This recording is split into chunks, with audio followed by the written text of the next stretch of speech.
It all began with a kiss when we were drunk in college. Now, 5 years later, I still think about how soft Casey's lips felt and how we never said a word about it. I remember everything about that night, the music pounding through the frat house walls, the sticky floor beneath our feet, the way her eyes found mine across the crowded room. She had been dancing, her curls bouncing with every movement, and when she stumbled toward me, laughing at something I couldn't hear over the noise, I caught her. "Mira!" she shouted, her breath warm and sweet with whatever punch they'd been serving. "Dance with me!" I shook my head, smiling. I wasn't much of a dancer, but she grabbed my hands anyway, pulling me close, and suddenly we were swaying together, her forehead pressed against mine. The world narrowed to just us, just her brown eyes looking into mine with something I couldn't name. And then she kissed me.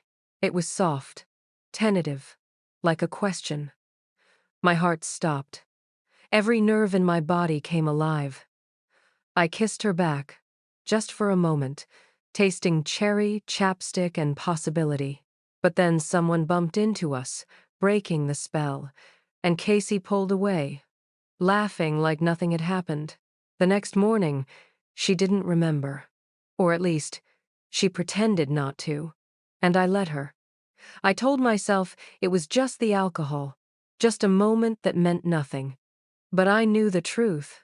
I had been falling for my best friend long before that kiss, and now there was no going back. 5 years later, here we are. Still best friends. Still living together. Still pretending that night never happened. Our apartment is small, a fourth-floor walk-up with creaky floors and a heater that barely works in winter. But it's ours. Casey's advertising posters cover one wall, all bold colors and clever taglines. My bookshelves line another, overflowing with novels I've edited and ones I'm still reading. The fire escape outside my window has become my sanctuary, the place where I sit on warm evenings and watch the city lights flicker on one by one. I'm a book editor. I spend my days reading other people's love stories, fixing their grammar, making their words shine. It's funny, really. I help authors craft perfect romances while my own heart stays locked away, too afraid to speak its truth. Casey works in advertising. She's all energy and charm, always rushing to meetings, always on her phone with clients who can't make up their minds. She comes home exhausted most nights, but she always has a smile for me. Always. Our friendship is comfortable. We know each other's rhythms. I make coffee in the morning while she's still half asleep, stumbling around the kitchen. She orders takeout on Friday nights because she knows I've been staring at manuscripts all week and can't think about cooking. We watch reruns of The L Word on our worn-out couch, quoting our favorite lines and arguing about which characters should have ended up together. We tease each other constantly. She jokes about my stressful job as if reading romance novels all day is hard work. I laugh at her for dealing with impossible clients who change their minds every 5 minutes. "At least my characters don't talk back," I told her once. "Yeah, but they also don't pay your rent," she shot back with a grin. It's easy between us. Natural. Except for the part where I'm desperately in love with her and can't say a word. One evening, Casey came home looking more exhausted than usual. She dropped her bag by the door with a heavy thud and flopped onto the couch face first, not even bothering to take off her shoes. "Rough day?" I asked, walking over with a glass of wine already in hand. I knew her well enough to see it coming. She turned her head to look at me, her face pressed into a cushion. "If my client changes the design one more time, I swear I'm quitting and opening a bakery." I laughed, handing her the wine. "You don't even know how to bake." She sat up, taking the glass and grinning despite her obvious fatigue. "Then I'll sell toast and call it modern." Artisanal toast. People pay $15 for that now. You're ridiculous, I said. But I was smiling. God, I loved making her smile. We ordered Thai food, our usual compromise when neither of us could decide, and settled in for another night of television. Casey kicked off her shoes and curled up beside me on the couch, tucking her feet under her.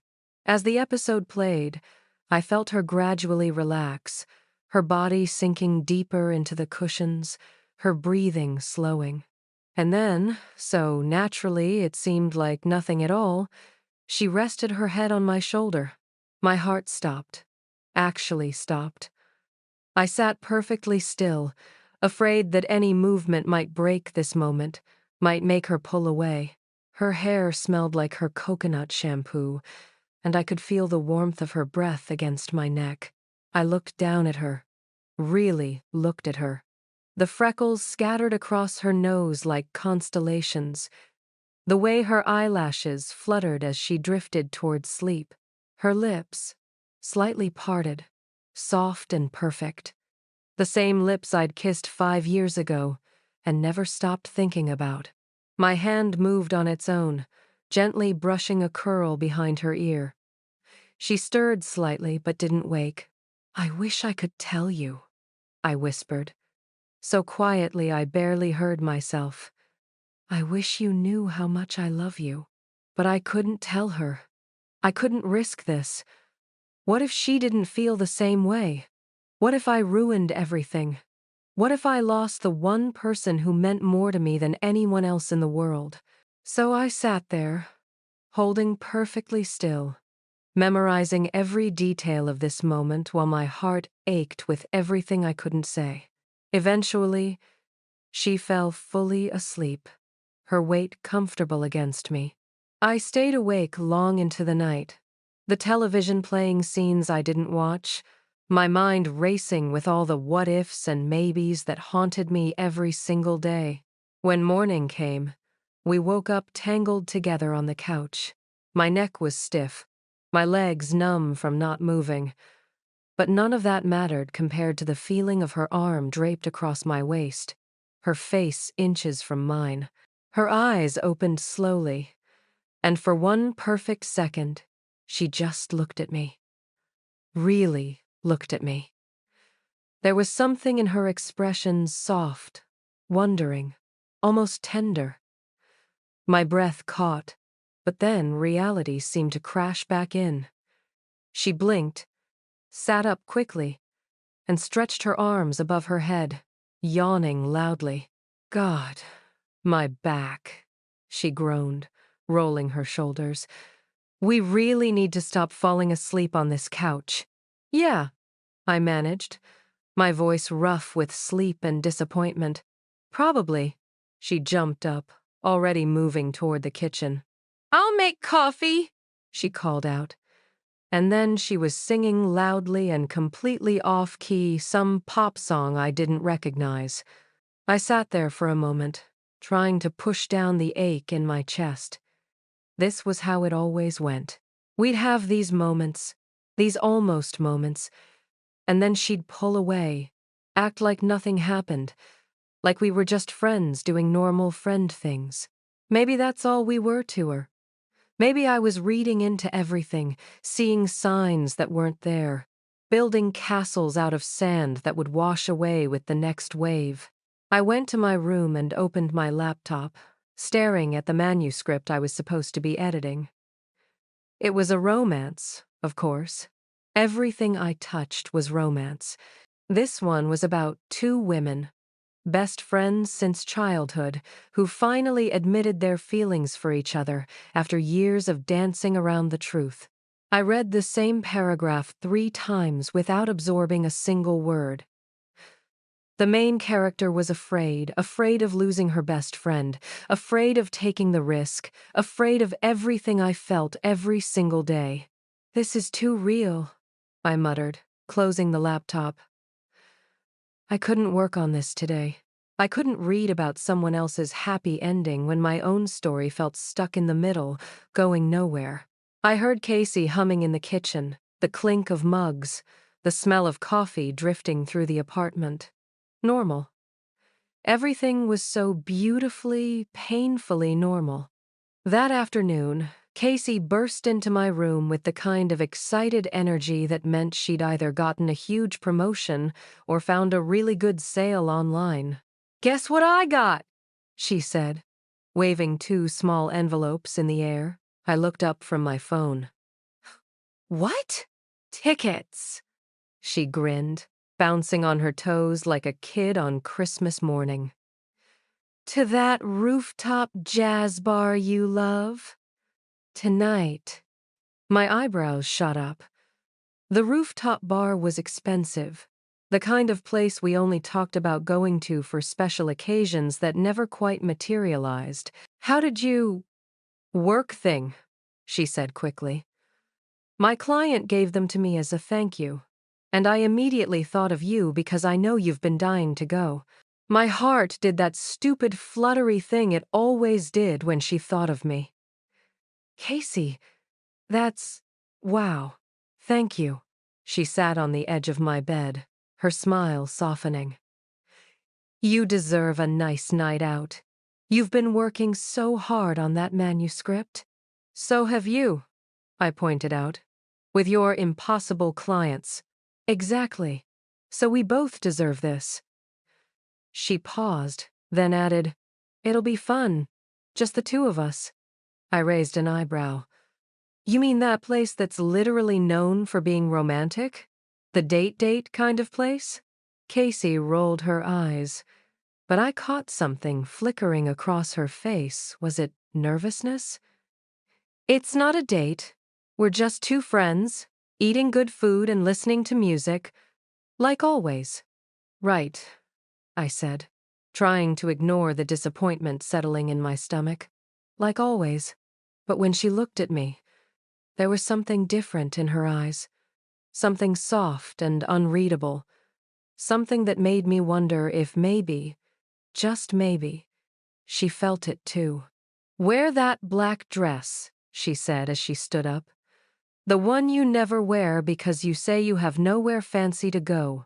Well, now you do." That evening, I stood in front of my closet, staring at the black dress.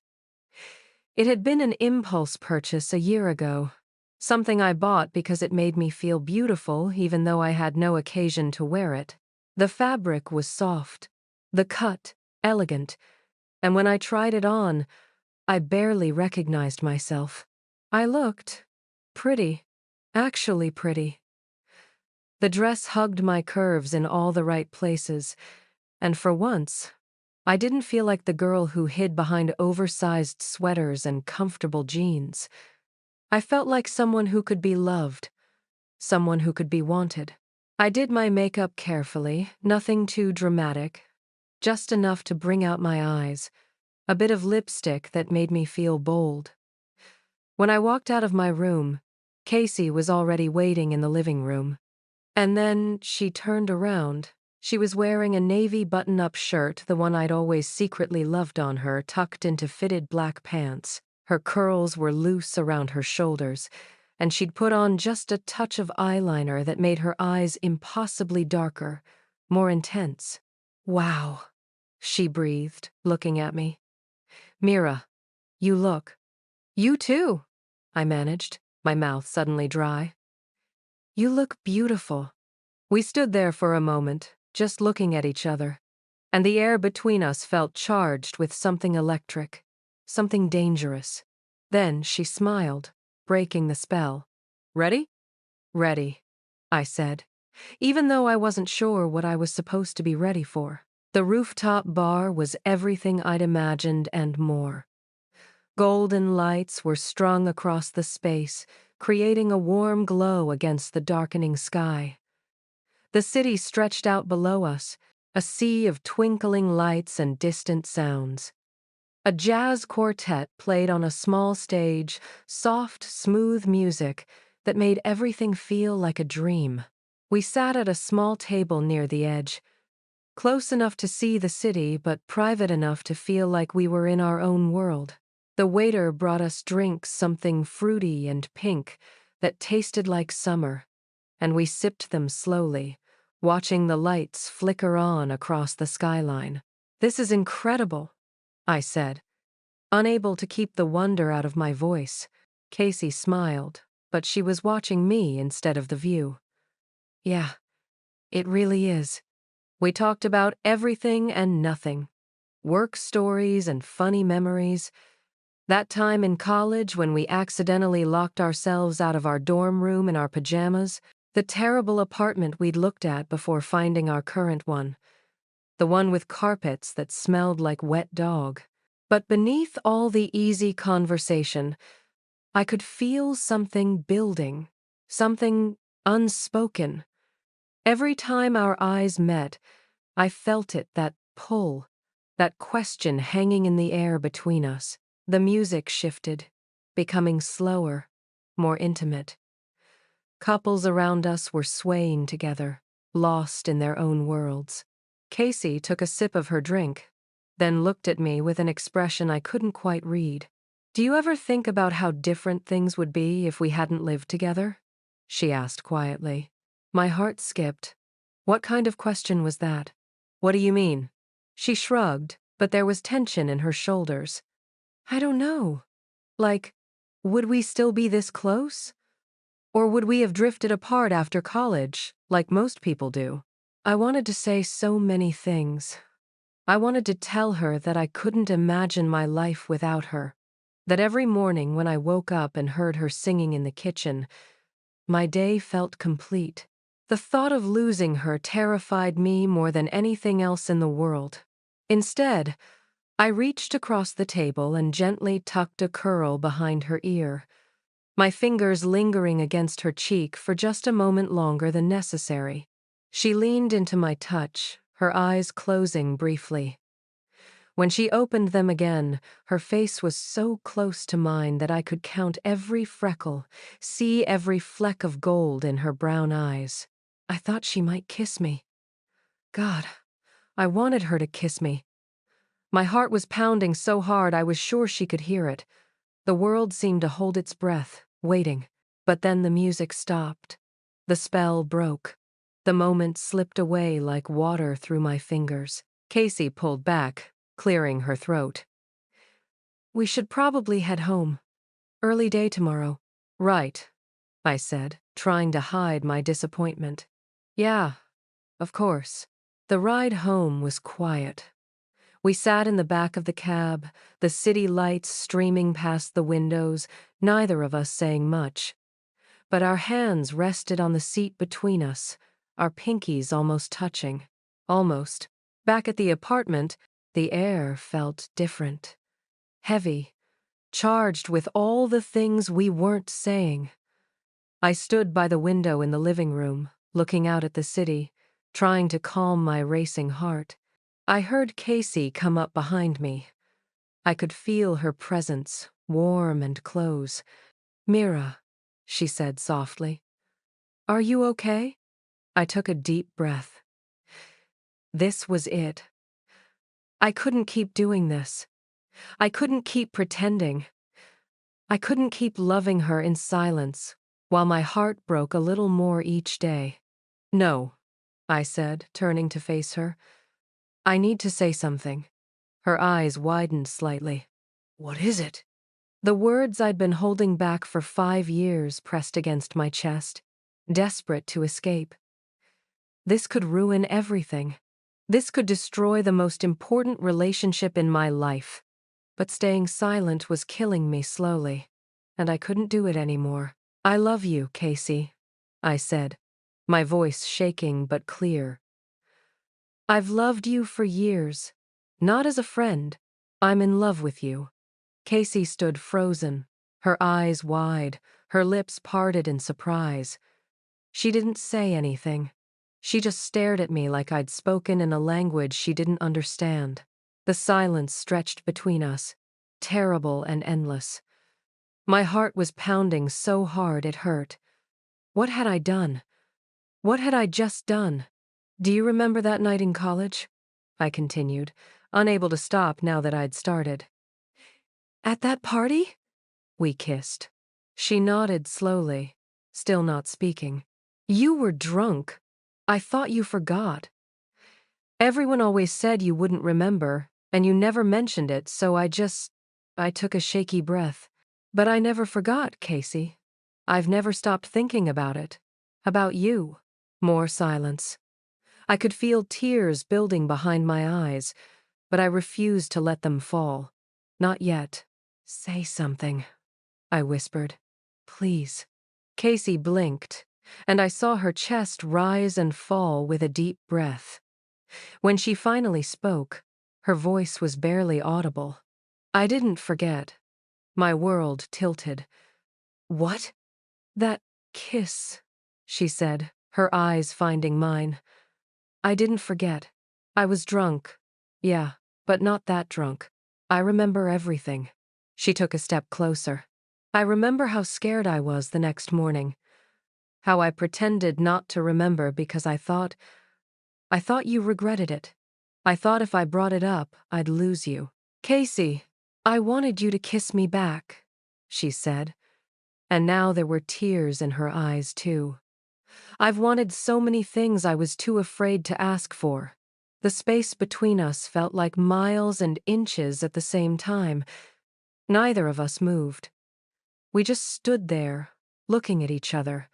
5 years of unspoken feelings finally hanging in the air between us. And then, like magnets finding their match, we moved toward each other. Our lips met, and the world exploded into color. It wasn't like the kiss at that college party, clumsy and alcohol-flavored and uncertain. This was deliberate. This was real. Her hands came up to cup my face, and I wrapped my arms around her waist, pulling her closer, closer, until there was no space left between us. She tasted like the fruity drink from the bar, and something uniquely her, something I'd been craving for 5 years without knowing I could have it. The kiss was soft at first, tentative, like we were both afraid this might be another dream that would evaporate in the morning light. But then she made this small sound in the back of her throat, and something inside me broke wide open. I kissed her deeper, pouring 5 years of longing into it, and she responded with the same desperate intensity, her fingers threading through my hair.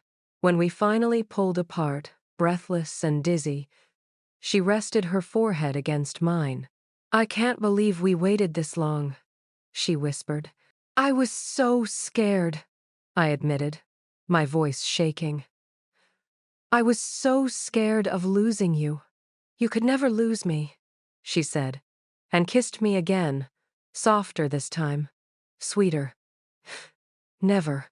We kissed for what felt like hours, standing in our living room with the city lights glowing through the windows. Every touch felt like a revelation, like I was discovering a part of myself I'd kept locked away for too long.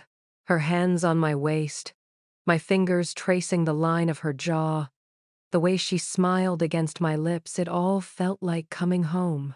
Eventually, we made our way to my bedroom, still kissing, stumbling slightly, neither of us wanting to break contact for even a second.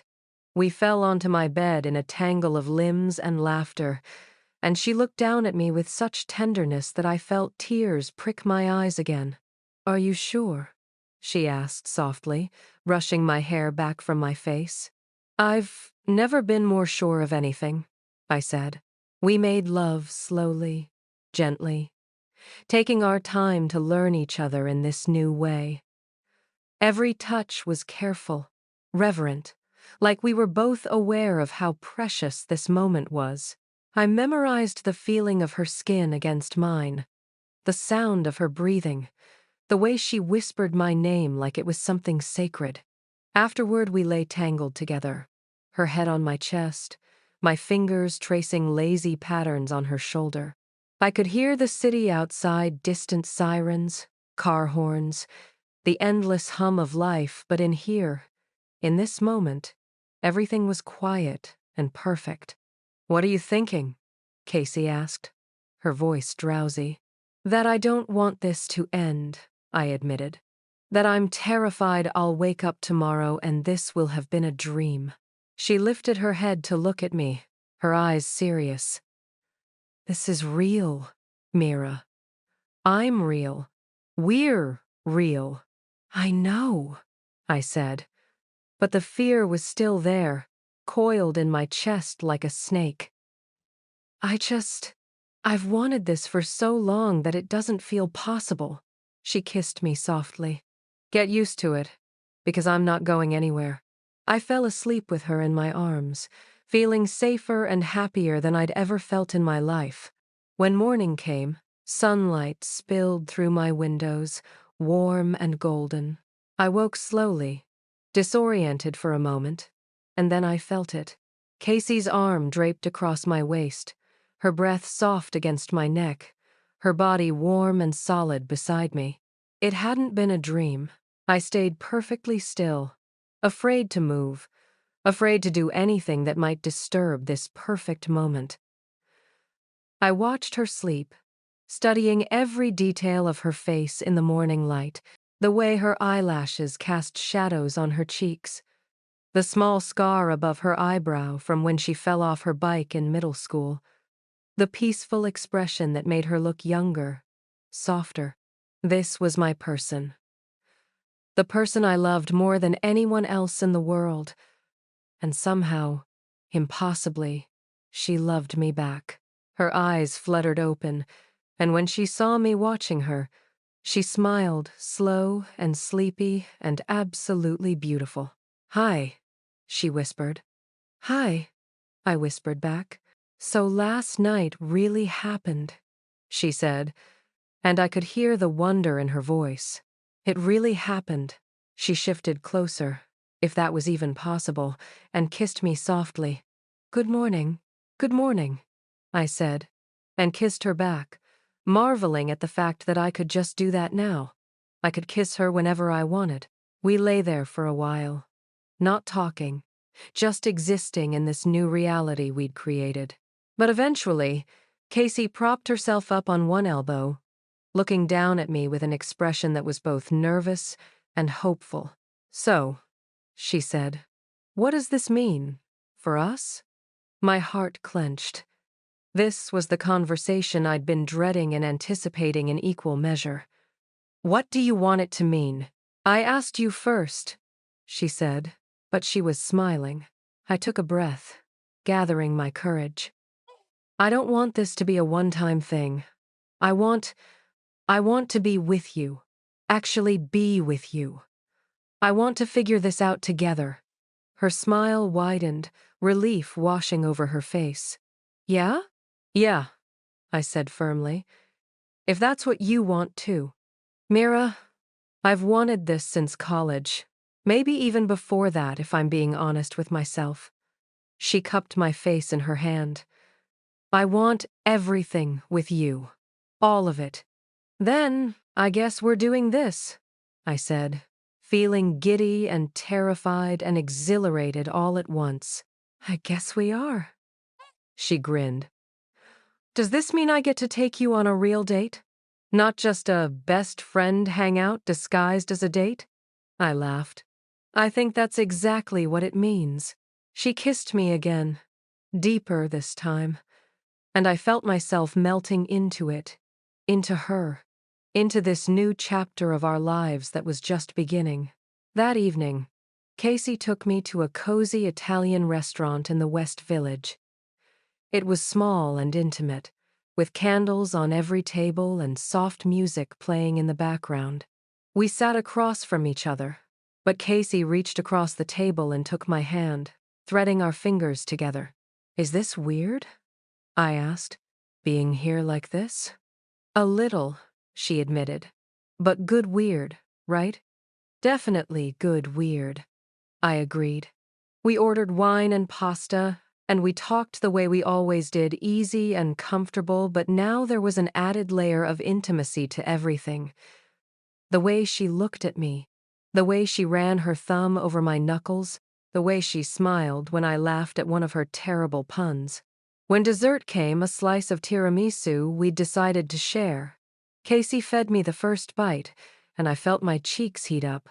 "You're blushing," she teased. "I am not," I protested. But I knew I was. You totally are. It's adorable. After dinner, we walked through the streets hand in hand. The city was alive around us, people rushing past, street performers on corners, the smell of food trucks and car exhaust, and possibility. And for the first time in 5 years, I wasn't hiding. I wasn't pretending. I was just me, walking with the woman I loved. And it felt like freedom. We stopped under a streetlight, and Casey pulled me close, kissing me softly. A few people walked past, and I tensed slightly, old instincts kicking in. But Casey didn't let go. She just held me closer. "It's okay," she whispered. "We're okay." And we were. We really were. For a while, everything felt perfect. Our mornings became a routine of sleepy kisses and shared coffee. Work nights turned into cuddles on the couch, her head on my shoulder while we watched television. Our apartment felt warmer somehow, even as winter settled in and our broken heater continued its valiant struggle. We existed in our own little bubble, and inside that bubble, everything was beautiful. But we didn't tell anyone. Not my coworkers, not our friends, not my mother who called every Sunday to ask if I was dating anyone. Every time someone asked about my love life, I laughed it off with my usual response. "Still single and thriving?" I told myself it was because we were new, because we were still figuring things out, because I wanted to keep this precious thing protected from the outside world just a little bit longer. But deep down, I knew the truth. I was scared. I was scared of what people would think, scared of their questions and their judgments, scared that saying it out loud would somehow make it less real, less special, less ours. Casey never pushed. She never demanded that I tell people. But I started noticing little things. The way her smile didn't quite reach her eyes when I introduced her as my roommate to a new colleague. The slight stiffness in her shoulders when we were out with friends. And I kept a careful distance between us. The way she went quiet sometimes, staring off into space with an expression I couldn't quite read. One evening, we went out with our friend group Jenna, Marcus, and Tara, people we'd known since college. We were at a bar in Brooklyn, the music loud, the drinks flowing freely. Everyone was in good spirits, laughing and catching up on each other's lives. "So Mira," Jenna said, leaning across the table with a mischievous grin, "are you seeing anyone? Because I have this friend from work who I think would be perfect for you." My heart stopped. I could feel Casey's presence beside me, could sense her waiting for my answer. "Nope," I said, taking a sip of my drink and forcing a laugh. "Still single and thriving. You know me." "Come on," Jenna pressed. "You've been saying that for years. There has to be someone. You're too amazing to be alone." "I'm fine, really," I insisted. "I'm focusing on work right now. No time for dating." I didn't look at Casey. I couldn't. But I felt the moment she withdrew from me, like a door closing softly but firmly. The rest of the evening passed in a blur. Casey was quiet, contributing less and less to the conversation. When she did speak, her voice sounded hollow, automatic. By the time we got home, the silence between us was deafening. She went straight to the couch and sat down, staring at the blank television screen. I stood in the doorway, my heart pounding, knowing something was wrong but not knowing how to fix it. "Casey?" I said softly. She didn't respond at first. Then, without looking at me, she spoke. "Do you not want people to know about us?" "What? No, that's not, because that's what it feels like." Now she turned to look at me, and I saw pain in her eyes that made my chest ache. "Every time someone asks about your love life, you say you're single. You introduce me as your roommate. We act like friends in public. Am I just your secret, Mira?" "You're not a secret," I said. But my voice was weak even to my own ears. Then what am I? She asked quietly. Because from where I'm sitting, it feels like you're ashamed of us. Of me. I'm not ashamed, I said desperately, moving toward her. I could never be ashamed of you. Of us. Then what is it? She stood up, and I could see tears gathering in her eyes. I waited 5 years, Mira. I waited, and I hoped, and I finally got the courage to be with you.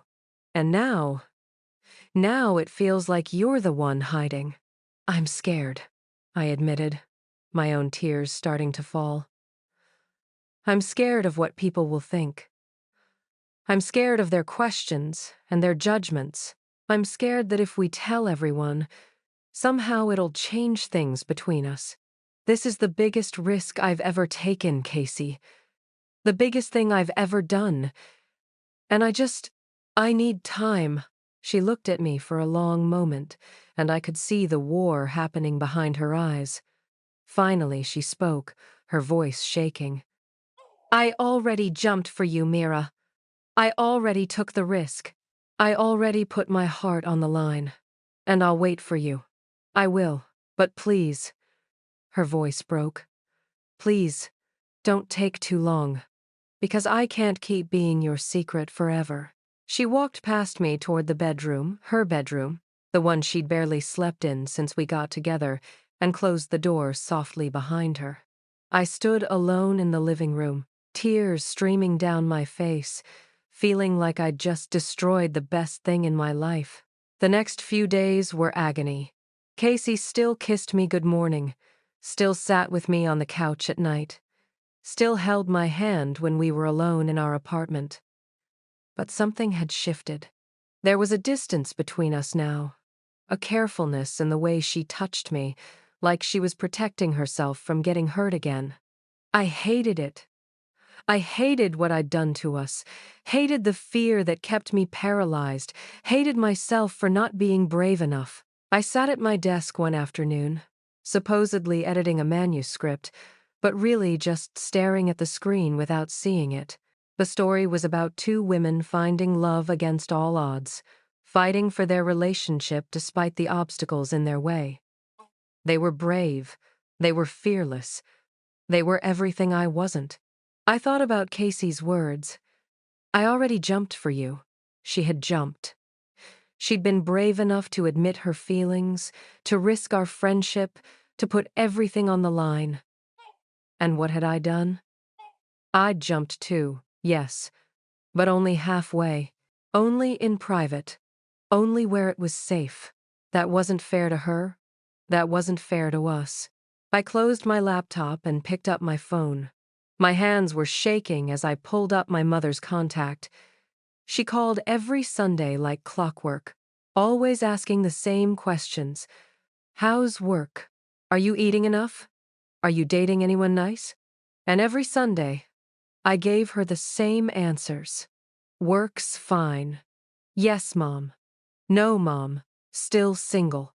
I hit the call button before I could change my mind. Mira! Sweetie, it's not Sunday. Is everything okay? Hi, Mom. Yeah, everything's fine. I need to tell you something. There was a pause. Okay. What is it? I took a deep breath. I'm seeing someone. We've been together for a few weeks now, but I've loved her for a lot longer than that. Another pause, longer this time. Her? Yes. Her name is Casey. You remember Casey, right? My roommate? We've been best friends since college, and recently we became more. I held my breath, waiting for judgment, for confusion, for rejection. But when my mother spoke again, her voice was warm. Oh, honey, Casey is wonderful. I've always thought you two had something special. I could hear the smile in her voice. Why didn't you tell me sooner? Tears were streaming down my face now. I was scared. I didn't know how you'd react. Mira, you're my daughter. I love you no matter who you love. And if Casey makes you happy and I've seen the way you light up when you talk about her, then I'm happy for you. We talked for a while longer, and when I finally hung up, I felt lighter than I had in days. One down, many more to go. Next, I called Jenna. Hey, what's up? Remember when you asked if I was seeing anyone? I said without preamble. Yeah? I lied. I am seeing someone. Casey, we're together. Like, together. Jenna screamed so loud I had to pull the phone away from my ear.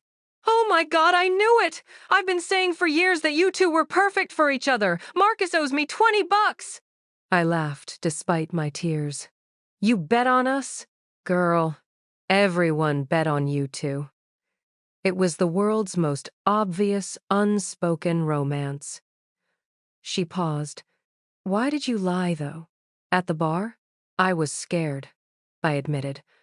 But I'm done being scared. I love her, Jenna. And I want everyone to know. Good, Jenna said firmly.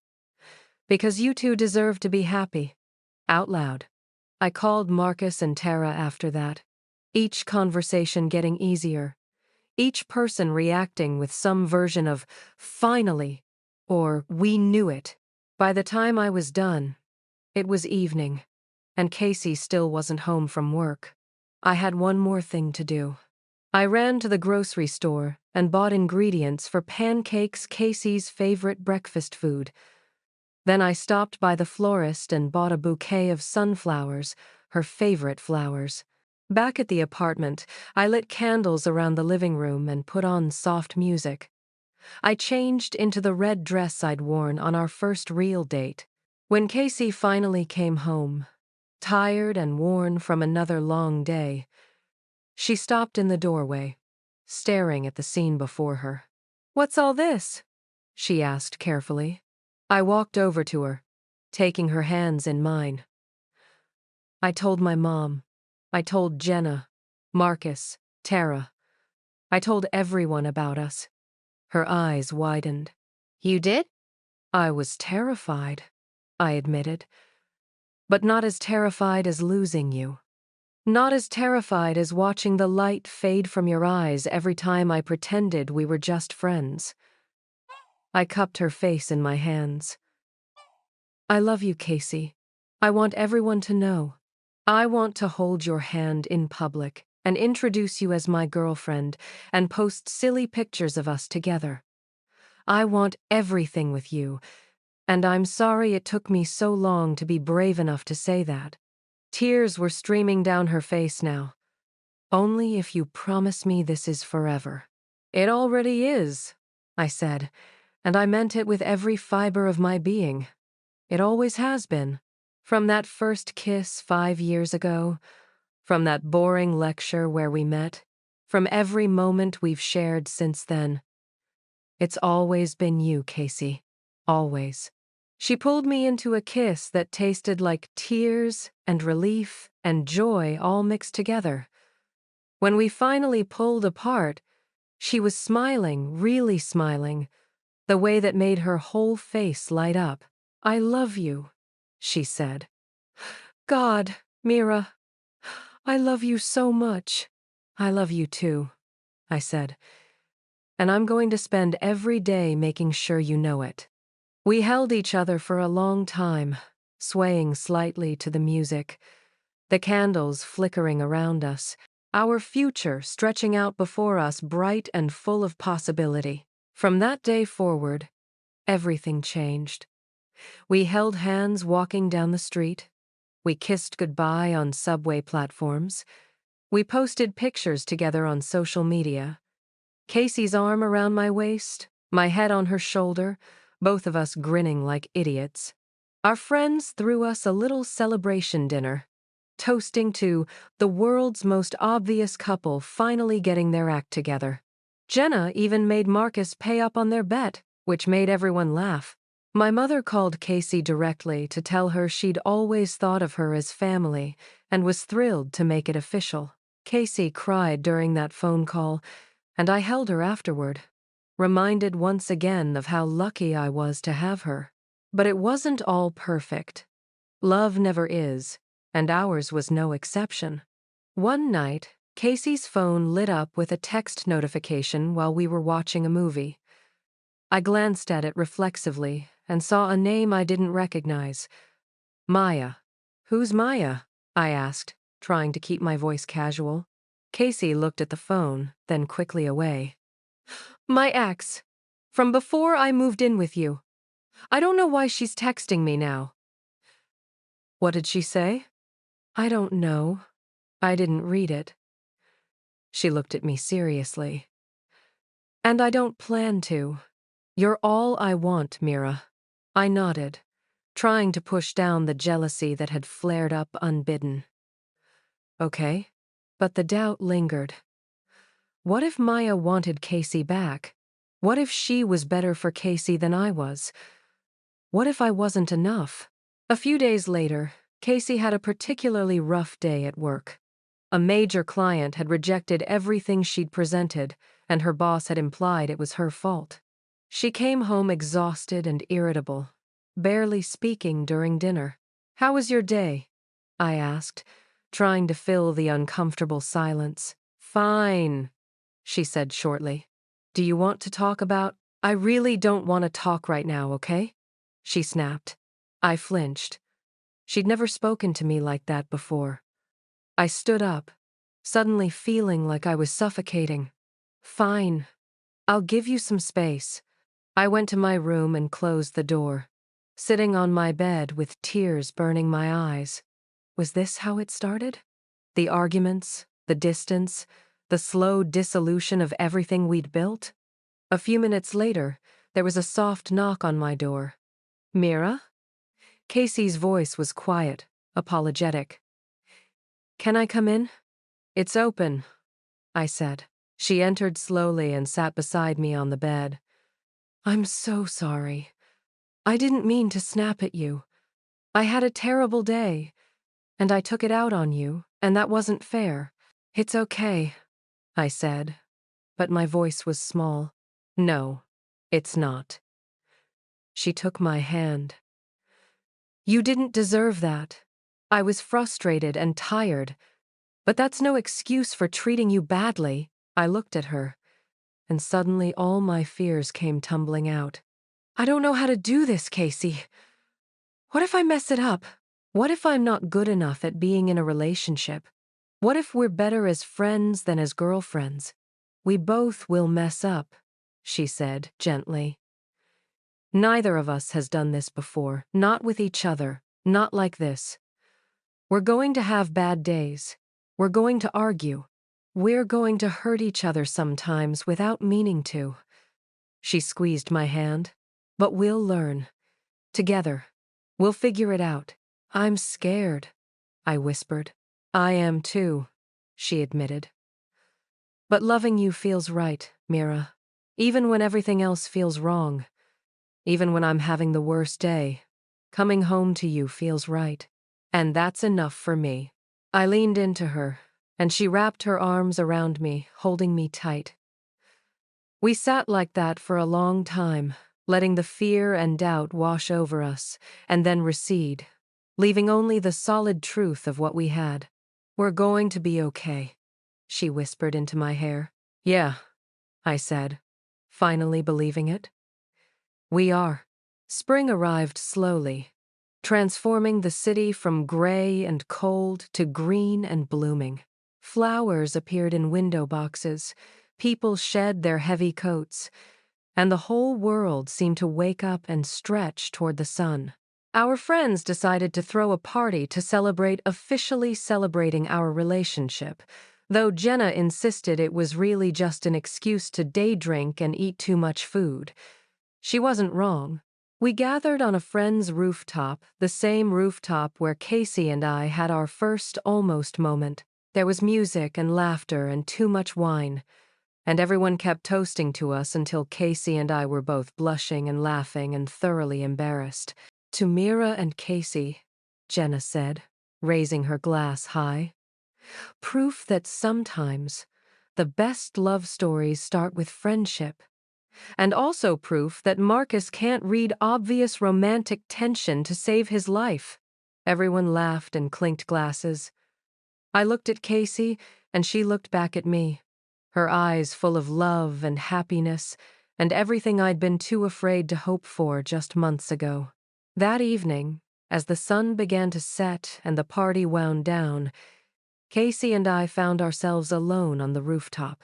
The same place where everything almost happened. The same place where I'd almost kissed her, almost told her, almost taken the leap, but pulled back at the last second. "Do you remember that night?" I asked, leaning against the railing beside her. "Every detail," she said. "I remember thinking that maybe you felt the same way I did. And then the music stopped, and the moment passed, and I convinced myself I'd imagined it. I was so close to kissing you that night," I admitted. "So close to telling you everything. What stopped you?" "Fear." I turned to look at her. "Always fear. Fear of losing you. Fear of ruining what we had. Fear of being brave enough to reach for what I really wanted." She took my hand, threading our fingers together. "And now?" "Now I'm still scared sometimes," I said honestly. "But I'm more scared of a life without you than a life where I have to be brave." She smiled and pulled me close. "Do you ever think about where we started? That first lecture where we bonded over hating group projects?" "All the time," I said. "And I'd do it all again, every scared moment, every almost kiss, every night I spent loving you in silence just to end up right here. Whatever comes next," she said, "we'll face it together." "Together," I agreed. She kissed me then, soft and sweet and full of promise. And I kissed her back, no longer afraid of who might see, no longer worried about what anyone might think. Because this was us. This was our love story. And it didn't matter that it had taken 5 years and 1,000 almost moments to get here. What mattered was that we'd found our way to each other, and we were brave enough now to hold on. Our love wasn't perfect. We still argued sometimes. We still had bad days and moments of doubt. But we always came back to each other. We always chose each other. And in the end, that was what mattered. In each other, we didn't just find love. We found home. We found the courage to be ourselves. We found everything we'd been looking for in the one place we'd never thought to look right beside us, where it had always been. And as the city lights flickered on around us, painting the sky in shades of gold and purple, I knew with absolute certainty that this was just the beginning. Our beginning. Together. Thank you for joining me on Mira and Casey's journey. If their story touched your heart, please show some love by hitting that like button and subscribing for more beautiful love stories like this one. Drop a comment below and tell me, have you ever been in love with your best friend? What country are you watching from? I read every single comment, and I'd love to hear your story. Until next time, remember, love is always worth the leap.